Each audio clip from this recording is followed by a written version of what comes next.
Assalamualaikum warahmatullahi wabarakatuh. Perkenalkan, nama saya Wardah Tulfa. Di video saya kali ini, saya ingin membahas tentang basis data, yang mana basis data pada kali ini berjudul Automatic Relational Database Management System, atau disingkat dengan RDBMS. Kita langsung saja ke materi. Apa sih RDBMS itu? Nah, pengertiannya relasional. Relasional atau dalam bahasa Indonesia disebut sebagai relasi adalah sebuah hubungan antara suatu hal dengan hal yang lainnya. Nah, sementara database sendiri, database atau yang biasa kita sebut juga dengan basis data, terdiri dari dua kata, yang pertama basis dan juga data. Basis dapat diartikan sebagai markas atau gudang, sedangkan data adalah catatan atas kumpulan fakta dunia nyata yang mewakili sebuah objek. Selanjutnya, untuk Relational Database Management System, itu atau biasa disebut dengan sistem manajemen basis data relasional, adalah sebuah pemrograman komputer atau secara lebih tipikal adalah seperangkat program komputer yang didesain untuk mengatur atau memanajemen sebuah basis data sebagai sekumpulan data yang disimpan secara terstruktur dan melakukan operasi-operasi atas data permintaan penggunanya. Nah, selanjutnya kita akan membahas tentang sistem RDBMS. Nah, ada beberapa sistem dalam database yang populer yang menggunakan Relational Database Management. Salah satu di antaranya yang pertama MySQL. Nah, MySQL ini adalah salah satu database SQL open source paling populer. MySQL biasanya digunakan untuk mengembangkan aplikasi web dan sering diakses menggunakan PHP. Nah, selanjutnya ada PostgreSQL. Ini adalah sebuah database SQL open source komunitas yang tidak memiliki lisensi terhadap suatu perusahaan. PostgreSQL juga paling sering digunakan untuk pengembangan website. Selanjutnya adalah Oracle. Oracle dikembangkan oleh Oracle Corp dan bersifat closed source. Oracle DB sendiri sering digunakan oleh perusahaan besar yang memiliki data dalam skala besar seperti perbankan.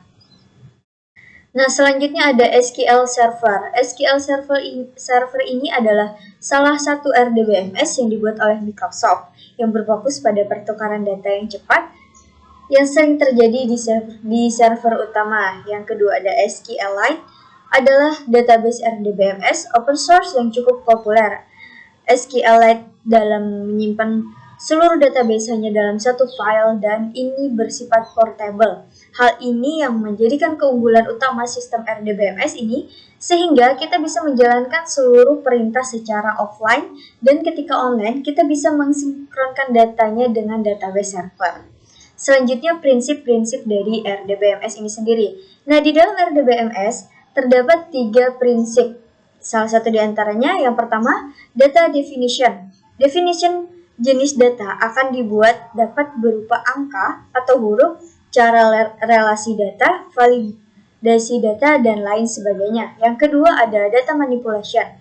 Data yang telah dibuat dan didefinisikan tersebut akan dilakukan beberapa pengerjaan seperti penyaringan data, melakukan proses query, dan sebagainya. Yang ketiga ada data control. Nah, bagian ini berkenaan dengan cara pengendalian data, seperti siapa saja yang bisa melihat isi data, bagaimana data bisa digunakan oleh banyak user, dan lain sebagainya.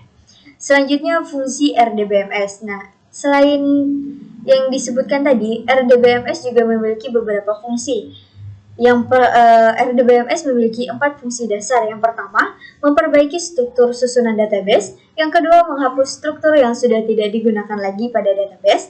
Yang ketiga, membuat banyak tabel dalam database. Dan yang terakhir, membaca data di dalam database. Jadi, untuk fungsi dasar RDBMS ini adalah 4. Selanjutnya, kelebihan dari RDBMS. Kelebihan dari RDBMS ini sendiri yaitu yang pertama, memiliki struktur data yang mudah untuk dipahami. Semua data disusun secara rapi ke dalam suatu struktur sehingga memudahkan kita untuk membacanya.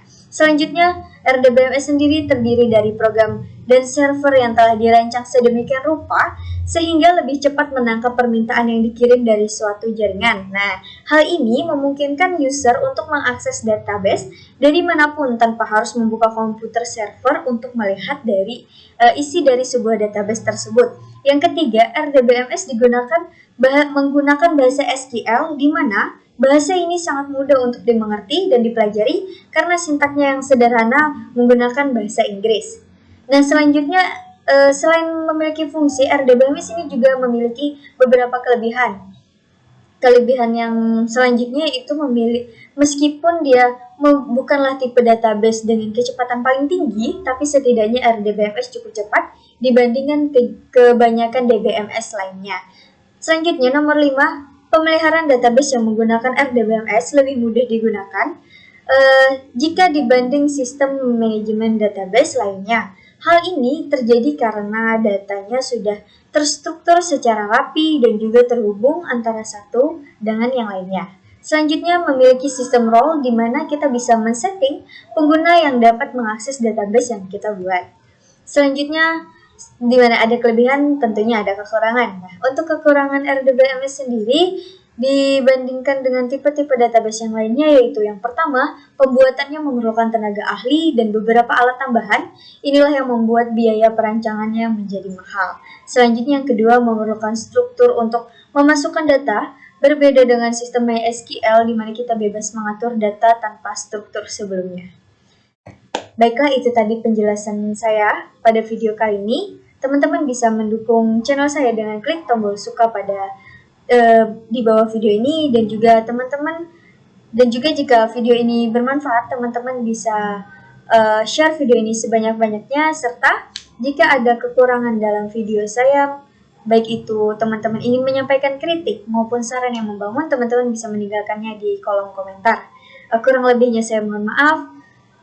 Terima kasih sudah menonton. Wassalamualaikum warahmatullahi wabarakatuh.